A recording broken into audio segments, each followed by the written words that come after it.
What's up, mother truckers? Welcome back to the Truckin Tales, brought to you by the fittest trucker.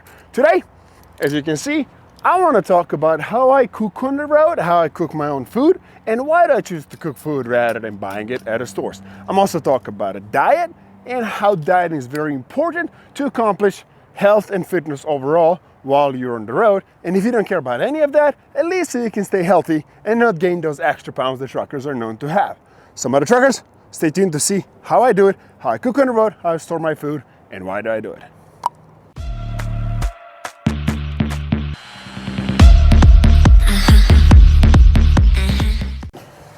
So some of you guys might ask me, why would I want to cook my own food when I can stop at any truck stop and just get what I want? Well, multiple reasons for that.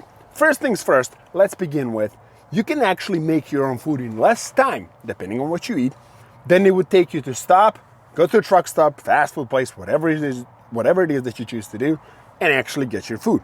Now, I'll cover that in a second. Second reason is you want to know what goes into your food. I believe, besides the sedentary lifestyle, the biggest reason why truckers gain so much weight and why they're so unhealthy, which is pretty much from all the extra weight and sedentary lifestyle, like I've said, is the food.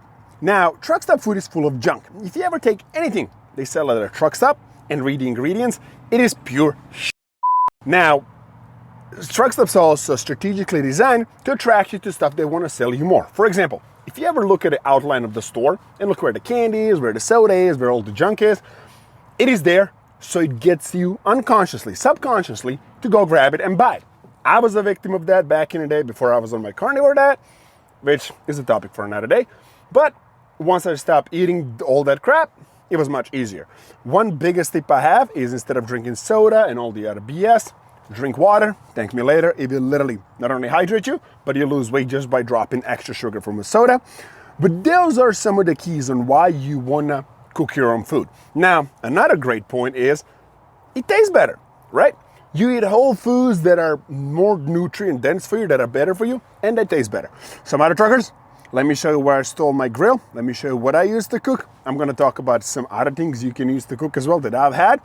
I've destroyed some. I've actually ran over some with my truck. But let me show you what I use. Let me explain what you could use, and let's go into cooking. Some other truckers, right now I have a griddle that I use, and that is only... Mother truckers, right now I am using a Blackstone griddle to cook, which is on the side of my truck. I will get to that in a second. First, I want to talk about what you could actually use to cook. If you go on Amazon and look up portable grills or portable stove, there's anything from this size up to a grill that's this big. Clearly there's bigger stuff than that, but I'm specifically targeting stuff you can bring in your truck to cook. If you have an inverter, that actually increases the range of things you can use to cook your food. You can get a crock pot, you can get like a portable, like a stove that's actually electric, and a lot of other things. I prefer propane just because again, carnivore diet, steak, ground beef, it's much easier to cook on a grill or a propane, like a Blackstone griddle. But you can use a lot of things to cook on the side of the road. It is cheap. I mean, if you really put numbers to a perspective, one meal at a truck stop is what, 15 bucks or so, add a soda or something, round it up to 20 bucks. 3 times a day, $60. In 3 days of eating, you can buy a stainless steel, top of the line portable grill for like 150, 160 bucks on Amazon. Everything after that is a wash. Buying your own food, I mean, a pound of ground beef, let's call it organic, grass-fed from Whole Foods, it's like 6 bucks. That's a pound. Think about that for a second. You can also get all kinds of stuff and make it, eggs, rice. You can be a chef. Now, how long does it take to set it up and cook? About 10 to 15 minutes. I'll show you where I store my griddle. I'm gonna show you how I set it up, how long it takes me.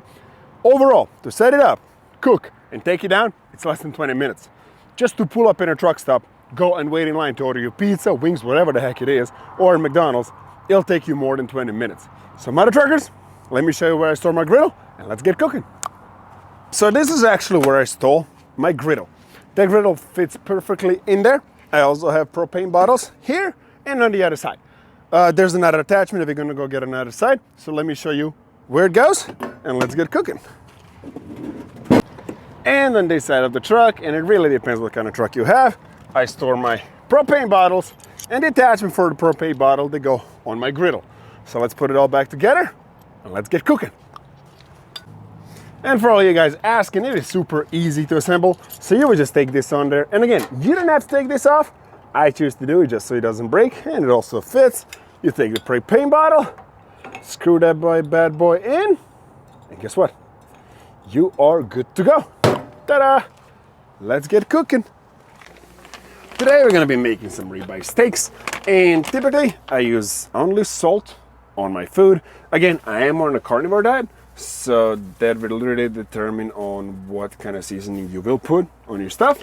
Mothertruckers, it is very important to make your own food because the food at truck stops is worth it's just keep it real. So yeah, we're gonna go cook these ribeyes pretty here soon. I typically like to leave my steak out for about 10 to 15 minutes, even 30 minutes to get to a room temperature. Once that's done, we're ready to roll. Alrighty, so now that my Blackstone or the griddle, your stove, whatever it is that you're using to cook, is warmed up for some steaks. Granted, this can be pretty much anything, doesn't have to be steaks. You put the oil. Now, I use tallow because again, I'm on a carnivore diet, so I don't use any seed oils or anything like that. Debate is open to say if that's bad for you or not, seed oils, but I choose not to use it. So I use tallow. I just pour it out there, and it's kind of hard, so I picked it up with my fork. And next thing, we're gonna put these bad boys to cook. So we open this back again. Woo. And then the tallow. I like my steak rare to medium rare, so it's gonna be on there for give or take a minute each side, and it should be done. Once that's done, we'll go enjoy our food, and we'll finish up this video by talking about how important it is to actually cook your own food and know what you're eating rather than getting truck stop junk food.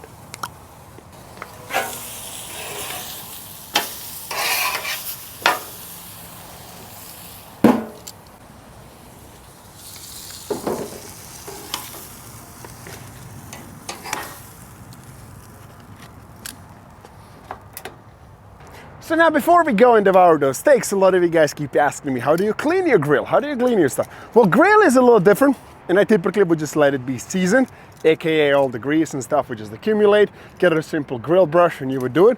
But for the griddle, you take paper towels, simple, put them on your tongs while it's hot, open it up, and simply just clean up all the grease and debris that you made on there. Now, again, I'm on a carnivore diet, so I typically don't cook much more than steak and ground beef on this.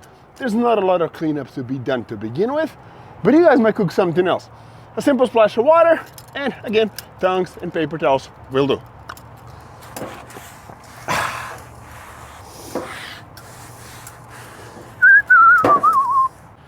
And once you're done, this assembly is as easy as assembly.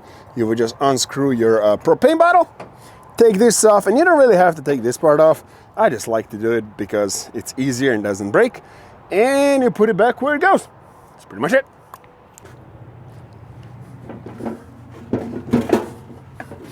All right, hold on. Guys, it's time to enjoy these bad boys. As I said, grass-fed, grass-finished ribeye. I'm a carnivore, as I keep saying that throughout this video. That is not the whole point of this video and what I eat. The whole point is you want to know what goes in your food. You want to know the ingredients, because truck stop food is full of junk. And honestly, most of the weight gains that occur within truckers is from the shitty food, soda, and obviously sedentary lifestyle. Now, I've done a previous video on how to stay fit and healthy on the road, aka how to work out and what you need and don't need to work out on the road. So make sure you go to my channel and look at that video. This video is strictly about nutrition. Again, I'm not a nutritionist. I'm just telling you from common sense perspective why to avoid truck stop junk food and what to do instead to cook. So I'm gonna go devour these bad boys. Mothertruckers. Peace out. Delicious.